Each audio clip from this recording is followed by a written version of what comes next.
Hi, my name is Dorothé Smit. I am a PhD student at the Center for Human-Computer Interaction in Salzburg, and I am happy to be presenting the pictorial Distributed Collaborative Sensemaking, Tracing a Gradual Process.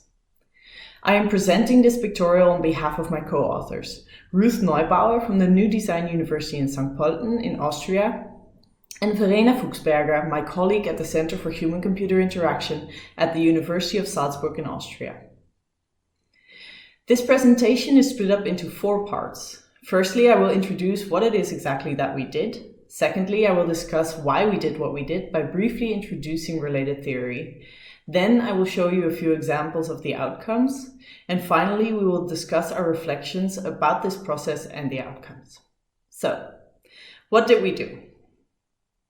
The pictorial describes the outcomes of an online workshop that was held with 12 bachelor students of the program Management by Design at the University of St. Pölten.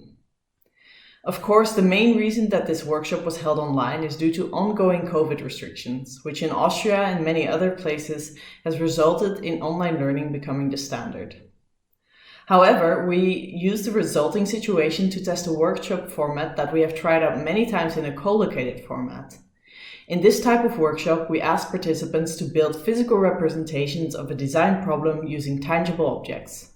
Sometimes these tangible objects are part of a specific toolkit for these kinds of activities. Think of, for example, Lego Serious Play toolkits as the most well-known example. But often we use tangible materials that participants have on hand or that can be found in the space around them. So due to the online nature of this workshop, we obviously cannot use any specific toolkits for the creative processes, and we do not have any control over what materials the participants in the workshop might have on hand. We decided to go ahead with the workshop anyway, in an online format. We asked the students during the workshop to create a physical representation of the problem statement that they were working on in their bachelor thesis, using objects that they had on hand in their own personal spaces. We gave the students around 20 minutes to do this. Now, one of the advantages of doing these types of workshops in person is that you can see the process of creation. You can see a person kind of thinking through the available materials and the design problem, and you can see objects being placed, moved, and swapped out. And when the process or outcome is unclear, you can ask direct questions by pointing at or even grabbing objects. So we know that these actions, grabbing objects, moving them, negotiating their place and meaning with other participants, are all actions that support what we call embodied sensemaking. As we are all attendees of a conference about embodied interaction, I am sure that this is all familiar, but just to paint a complete picture of the theory that supports these kinds of workshops, our actions are always situated in a social material world. We make sense of the world by interacting with its material qualities from our own unique points of view, and we establish shared meaning by participating in each other's sense-making processes. However, we also know that when participants are not collocated, the rules of engagement and the outcomes of these sense-making processes change fundamentally.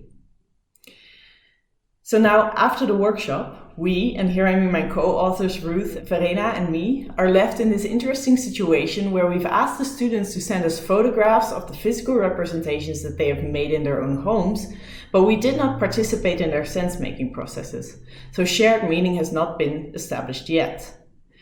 Nevertheless, we have, of course, our own sense-making capabilities, informed by our own experiences and knowledge.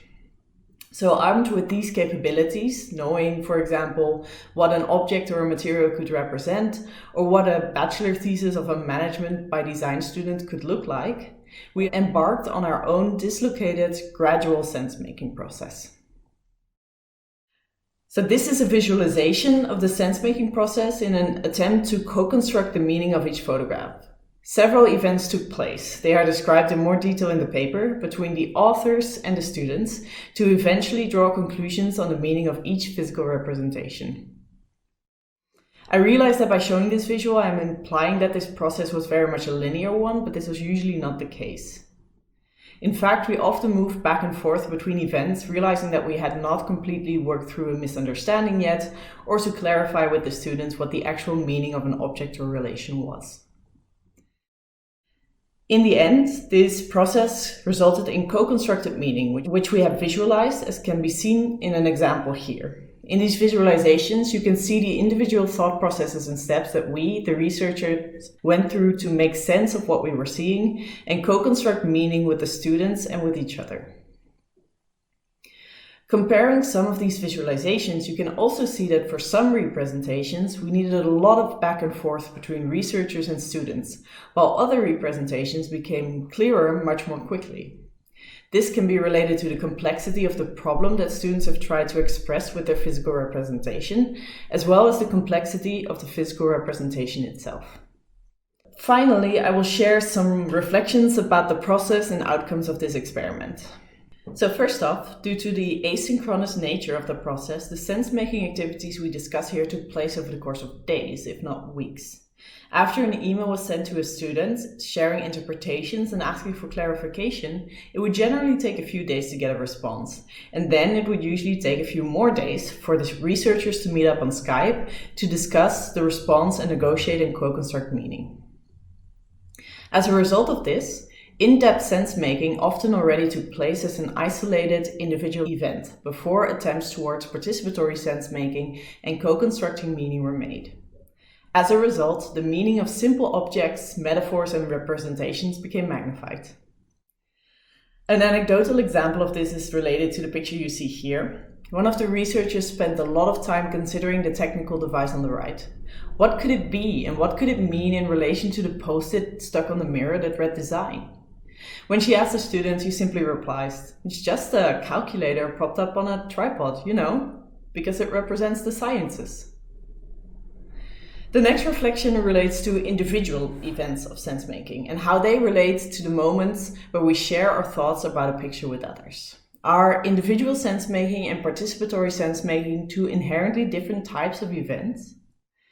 The moments in which we establish, negotiate, or reinforce understandings are not limited to encounters with other people. As an example, in the picture on the right, one of my co-authors thought the white object to be a ceramic egg cup to represent the split between nature and culture. This was a fairly free interpretation, not affected by many other ideas. However, I quickly recognized the object to be a candle holder in the form of a skull, which completely altered the interpretation of the meaning of the object for both of us. The reason, however, that I recognize the object is because I've seen one before in a second-hand shop.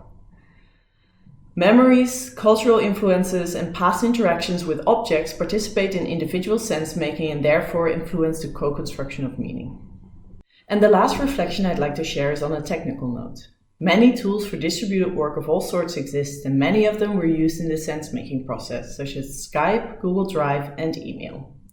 These tools played a substantial role as non-human actors in our sense-making processes and influenced the co-constructed meaning of the students' representations.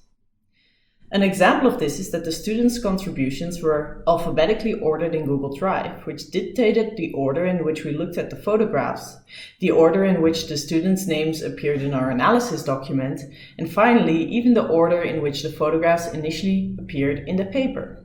Although this may seem insignificant, these unintentional circumstances influence our sense-making capabilities and practices. The tools we use to create mutual understanding continuously develop as we use them.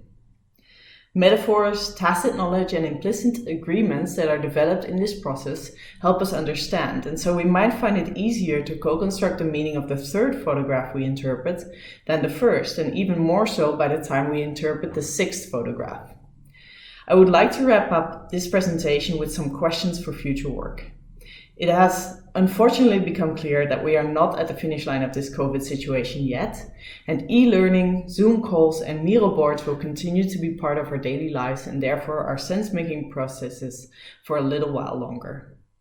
While research exists about analog toolkits and digital tools, the research that looks at the hybridity of physical and digital tools is underdeveloped, and we'd like to investigate this area more. Furthermore, we'd like to look into the sense-making process itself and how it can be that in some cases, the co-construction of meaning is an effective, efficient process that leaves all participants satisfied, whereas even when you're using the same tools, artifacts, metaphors, and symbolism, sometimes the process literally makes no sense at all. That's where I would like to leave it for today. I thank you very much for your attention and will happily answer any questions, either now in the live session or via email. Thank you.